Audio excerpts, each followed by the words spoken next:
Claire suddenly discovered that their neighbors were moving in a panic. They decided to go out and say hello, but they didn't expect the neighbors to look at them as if they were monsters, turn around and run away. They went to the street and found that all their neighbors were running away in despair. It seemed that, except for them, everyone was running from something terrible. They didn't have time to think too much at that moment, so they also packed their things, followed everyone, and fled the city. But on the only road out of the city, they saw many cars driving in the opposite direction. They wondered why these people were running back again. When they reached the end of the road, they discovered that the government had blocked the town's only exit, ordering them all to return to their own homes and wait for news.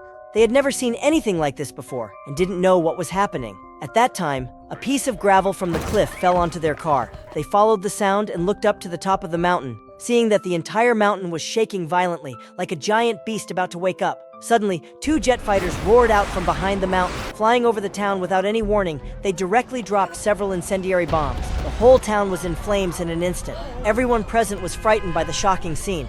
At this time, the 2 fighters turned and flew in their direction. People were immediately terrified and fled in all directions. The family of 3 also ran toward the top of the mountain, because Claire knew there was a little-known refuge there. Not long after they ran out, the place that was just filled with people was blown into a sea of fire. It seemed like the government didn't want to leave anyone alive. They quickly found the entrance to the shelter. At this time, the 2 fighters were flying back toward them. The moment they closed the door, the bomb went off right over their heads. They didn't know how much time had passed. Father Ray discovered that a large amount of daily necessities was stored in the shelter, but they knew nothing about what was going on outside. Now the priority was just to survive in the shelter. They spent a whole year there. They had long become accustomed to life in the shelter. They locked the entrance tightly with chains because they knew the outside world had been occupied by unknown creatures, and they feared they might be the only survivors left in the world.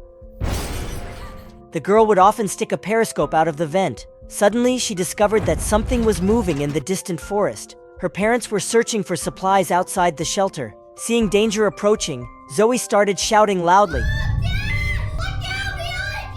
But her parents couldn't hear her at all. Zoe looked at the stairs deep in thought. Despite being warned numerous times not to climb out, Zoe wanted to save them, so she didn't care anymore. After she went out, she didn't see her parents. Had they been captured by the monsters?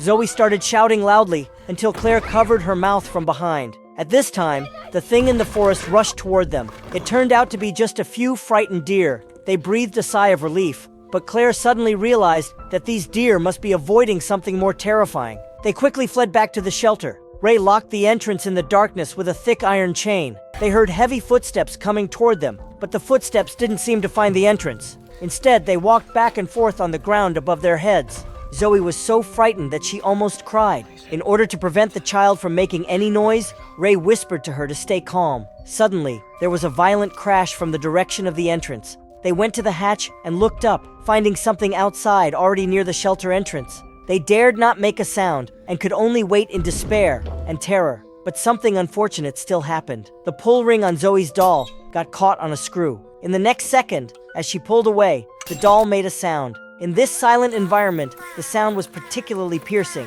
Ray snatched the doll away, used a knife to take out the toy's voice box, threw it to the ground, and crushed it several times with his foot. Only then did the sound finally disappear.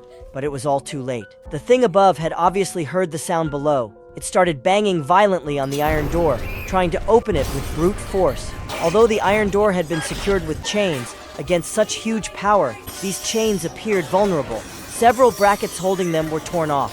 Claire couldn't help but rush forward, grabbing the only remaining chain. She tried to use her own weight to hold the iron door, but despite this, the iron door was still slowly being pulled open. A pair of very yellow eyes appeared in the dark crack of the door. At this time, Ray rushed up with an iron rod and fought off that monster. This gave them some time to close the door, and he jammed the lock wheel with the iron rod.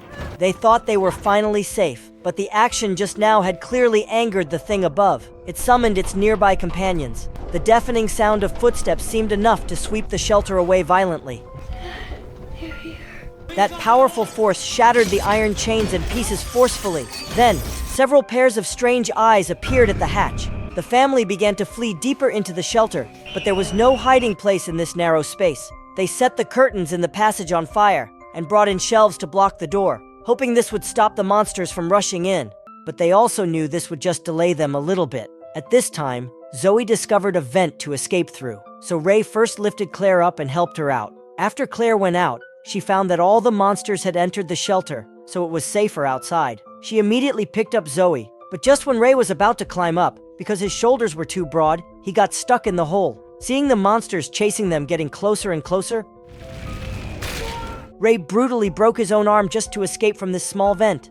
But when he finally leaned out, and half of his body was about to escape that hellish shelter, a pair of big hands grabbed his ankle. He desperately left his last words to his wife, then was dragged down by that powerful force. After a while, there was a burst of heartbreaking screams and fighting sounds from below, until a thick stream of blood spurted out.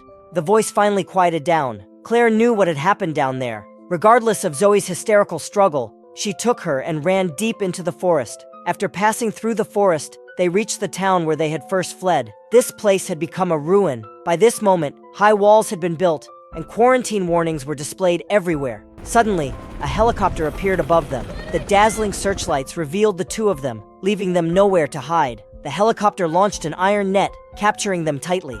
The two struggled desperately. Those monsters that were hunting them were now right in front of them. At this moment, we were surprised to find out that those were not unknown monsters at all, but fully armed soldiers in biohazard suits. They lifted their yellow night vision goggles and signaled to the helicopter to hunt down other survivors. At the same time, one soldier took out a needle to test Claire and Zoe's blood. However, the test results were condemning.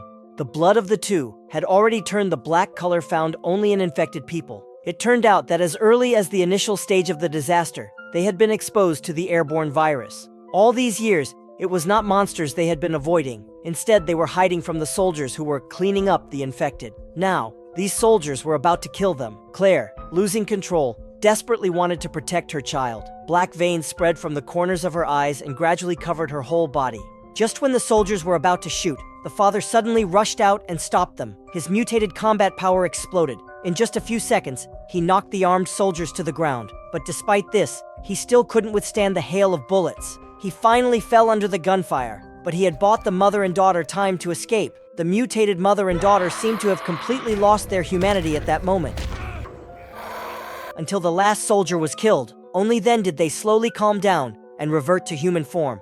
With the danger finally gone, Zoe and Claire rushed to Ray's side. He was lying there, gravely wounded. They stayed right there with him, holding on through the final moments of his life. But at that exact moment, Claire heard a terrifying sound in the distance. It was the helicopter that had been hunting them, circling back around. Claire and Zoe managed to slip away from the searchlights and found a sewer manhole. Down inside the tunnels, they ran into a young boy named Joey. He was Zoe's friend and next-door neighbor, who had somehow managed to survive against all odds. Joey led them through the winding underground passages. Before long, Claire and Zoe discovered a whole group of other survivors living in this subterranean space. People who were just like them. Finally, they climbed through the opening together, heading toward this underground community to begin a new life in the darkness of the post-apocalyptic world.